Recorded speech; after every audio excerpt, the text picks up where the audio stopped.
So I'll throw now to Thameen, who we also have on the line, somebody you know well, Ajit Sungai, who's the head of the UN Human Rights Office, who is speaking with us from Amman. But over to you first, Thameen.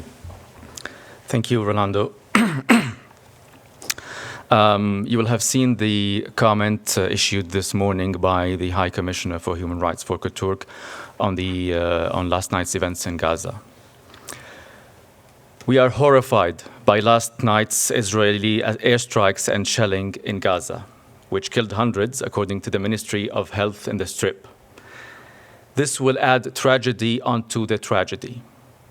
The last 18 months of violence have made abundantly clear that there is no military path out of this crisis. The only way forward is a political settlement in line with international law. Israel's resort to yet more military force will only heap further misery upon a Palestinian population already suffering catastrophic conditions. This nightmare must end immediately. The hostages must be released immediately and unconditionally. Those arbitrarily detained must be released immediately and unconditionally. The war must end permanently. We urge all states with influence to do all in their power to achieve peace and avoid further suffering of civilians. Now, going to the report that has been released by our office on the settlements. The government of Israel has ramped up settlement of the occupied West Bank, including East Jerusalem, transferring its own population into the territory and unlawfully demolishing Palestinian homes. At the same time, settler violence has increased with continued impunity. A report published by our office today also outlines the ongoing transfer of powers over the occupied Palestinian territory from the Israeli military to the government.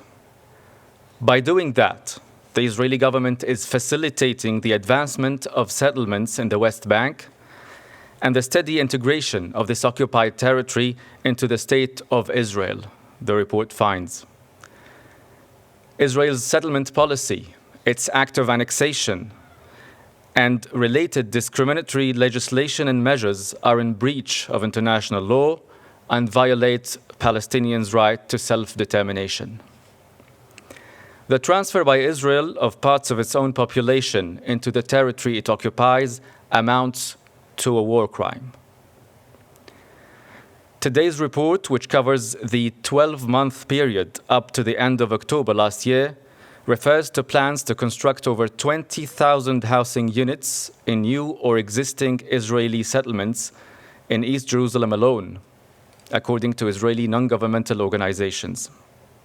In the meantime, 214 Palestinian properties and structures have been demolished in East Jerusalem. Over 10,300 units within existing Israeli settlements in the rest of the West Bank are in the pipeline, and an unprecedented 49 new Israeli outposts have been established. The report also points to plans to increase the provision of Israeli government services in settlements. This further institutionalizes long-standing patterns of systematic discrimination, segregation, oppression, domination, violence, and other inhumane acts against the Palestinian people. The current climate has empowered Israeli settlers. The current climate has empowered Israeli settlers to attack Palestinians, force them from their homes, and seize their land. During the reporting period, a total of 612 Palestinians were killed in the West Bank, including East Jerusalem, by Israeli security forces and settlers. 24 Israelis were also killed in alleged attacks or clashes with Palestinians. The line between settler and state violence has blurred to a vanishing point. With steps taken by Israel to further militarize the settler movement, including by enlisting thousands of settlers into Israeli security forces operating in the West Bank. We reiterate that Israel must immediately and completely cease all settlement activities and evacuate all settlers, stop the forcible transfer of the Palestinian population, and prevent and punish attacks by its security forces and settlers. Now over to my colleague Ajit Sangay, the head of our Office for the Occupied Palestinian Territory, who's joining us from Amman. Thank you, Thameen. Thank you, colleagues. Colleagues, before speaking to you today about our latest report on the occupied West Bank, I would like to start with the tragic developments overnight in Gaza, where we are hearing reports of hundreds being killed, many of them civilians, in a wave of Israeli strikes. According to the Ministry of Health in Gaza, at least 326 Palestinians have been killed, including many women and children. The Israeli military had already killed at least 106 Palestinians since the ceasefire started in January up to last night, mostly in and around no-go zones along the edges of Gaza. The Israeli military reportedly hit residential buildings, schools, IDP camps, a trend that has been documented extensively by our office since October 2023. We're again seeing the scenes of mutilated bodies of children and bodies wrapped in shrouds. The Israeli military also issued a displacement order from several parts of Gaza, indicating a return to a pattern which led to the forced displacement of 90% of the Palestinian population in Gaza, often several times. It is unacceptable, even unimaginable, to once again find ourselves talking about this instead of supporting a path towards meaningful recovery and sustainable peace. The situation is compounded by the blockade of Gaza. For over 2 weeks now, Israel has closed all crossings and prevented the entry of humanitarian aid, fuel, and other supplies. We're also concerned about reported plans to cut off the little that remains of water supply. With no fuel, no electricity, and no aid, how can bakeries, water desalination plants, and other critical infrastructure operate? How long before all food runs out and we are again facing hunger and starvation? Once again, we remind Israel of its obligation to comply with international humanitarian law's fundamental principles of distinction, proportionality, and precaution in its attack. Any targeting of civilians not directly participating in hostilities is a war crime and must stop immediately. Blocking aid from reaching civilians is a collective punishment and must stop immediately. And the use of starvation as a weapon of war is a crime under international law. Simply, this violence and the killing must stop immediately. The hostages must be released.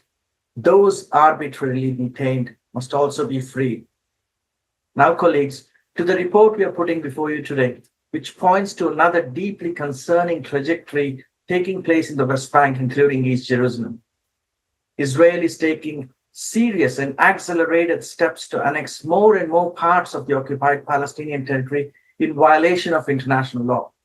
In the West Bank, settlements are expanding at an alarming rate. This is coinciding with a series of legislative and policy steps that are increasingly allowing for land appropriation from Palestinians and further facilitating the extension of Israeli sovereignty and laws over the West Bank. The rampant forcible displacement of Palestinians from their homes and lands in the West Bank further exacerbates the situation. We're witnessing a violent and ever-expanding Israeli operation that started last January in the northern parts of West Bank, particularly in Jenin, Tulkarem, and Tubas. This operation has so far killed 59 Palestinians, displaced tens of thousands, and emptied the entire refugee camps.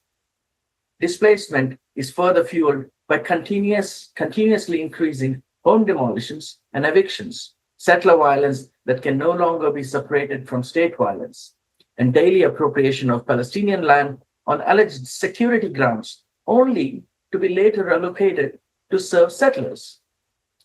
We have a clear legal pathway to follow here, confirmed last year by the International Court of Justice. The occupation of the Palestinian territory must end as rapidly as possible. All Israeli settlers must be evacuated, and all settlements of this territory must cease immediately.